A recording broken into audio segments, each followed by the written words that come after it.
Hi friends, welcome back. I'm Elaine and I'm living with autoimmune disease.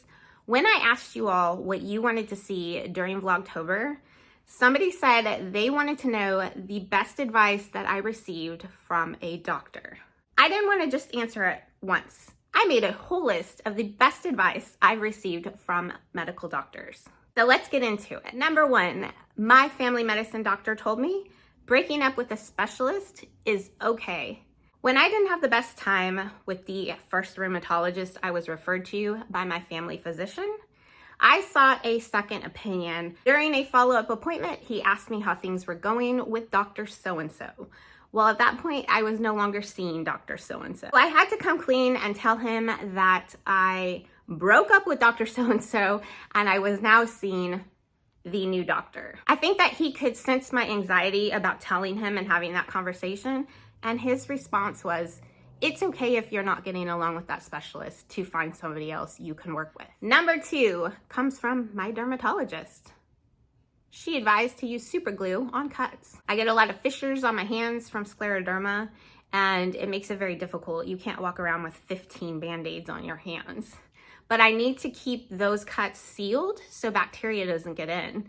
Especially being immune compromised, an infection can actually happen pretty quickly. I advise to put super glue on cuts to keep a barrier on them so that they will stay clean when I'm working or I'm out during the day. And side note, she wasn't the first one I had heard that from. My mom has been using this trick for years, so I kind of already knew it. But it's good advice and I wanted to pass that along to you guys. Number three comes from my rheumatologist. Go on vacation, you might feel better. Traveling is one of the things I enjoy the most. I enjoy being on vacation away from the real world problems of my life.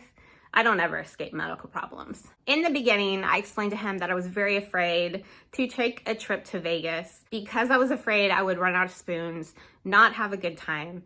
And he advised to take the vacation because I may feel better. He said that actually they find sometimes that patients that go on vacation feel better because it takes away some of the stress that they feel in their real life. And that stress aggravates pain and issues. It's not a fix-all for everything, but have you ever felt better on vacation? I'll say that once I get over that initial travel and the difficultness of waking up early and trying to get there, I do start to feel better. Number four comes from my rheumatologist as well. It is okay to give up on a medication if the side effects are impacting your quality of life. I've always tried every medication thrown at me because I am seeking that golden remission, or at least to feel better. There's one medication that I tried and tried and tried. It's a rheumatoid arthritis biologic. I couldn't do it. The side effects were just too much for me, and I actually felt like I was slipping and regressing, but the side effects were impacting my quality of life. I was afraid to talk to my doctor about it and let him know because I didn't want him to think that I was a baby and just giving up too soon. It was 2 months I had tried to give to this medication that everybody else raved about. He gave me the okay to quit. Actually, the medication is supposed to help your quality of life, not hinder it. So if it was hindering my quality of life at that point, it was okay to give up on it. His thing is always, there is new medication on the horizon, new research being done. And in my journey of autoimmune disease, I have seen advances in medicine. So it's okay because there's always something new that might be coming out. Number five comes from my gastroenterologist. Probiotics don't agree with everybody. Sometimes patients don't feel better on them. I have a lot of GI problems and people always want to talk about how great probiotics are. I have tried them without dairy, refrigerated, every kind of probiotic you can think of. And I do not feel better on probiotics. My stomach feels worse. My system doesn't agree with probiotics. And I felt like, why is this happening? My gastroenterologist said, it's okay that probiotics don't always agree with every patient. So that was reassuring to know that I wasn't alone in that. Number six comes from my gastroenterologist as well. It is okay to modify a diet for autoimmune disease. I'm not talking about a diet to lose weight. A lot of us use like low FODMAP diet or an anti-inflammatory diet, but we find something in the diet that A, makes us feel worse or doesn't affect us the way it should. For me, that's gluten. I eat a low FODMAP diet for SIBO. That low FODMAP diet says that I should not have gluten. If I cut gluten out of my diet, I do not feel well. I have malabsorption, so I have to keep some kind of gluten and carbs in my system that I am not having to go to the bathroom all the time. So the gastroenterologist told me it's okay to modify it.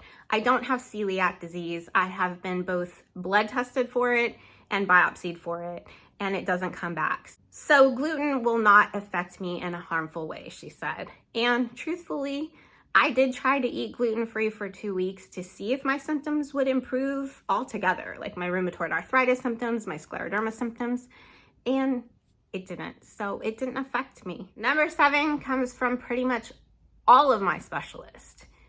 It's okay to take a break from work. It might not be forever. My first leave of absence from work was super hard. I didn't want to give up because I thought I would never go back to my career.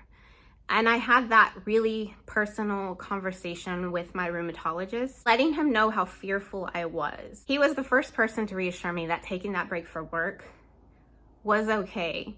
He validated my fears, but also told me about many patients that took leave of absence from work and returned because their symptoms started to improve with new treatment, with a break. And every specialist since then has reiterated that same advice. So that is just some of the advice I've received from my medical specialist. That has been probably the best advice that I've received. Remember, I am just a patient. I am not a medical professional. I don't work in medicine. So this advice is really only applicable to me. You should always speak to your own doctor about your experience or your situation. Have you ever gotten really good advice from a doctor? Let me know down below. Like this video, please give it a thumbs up.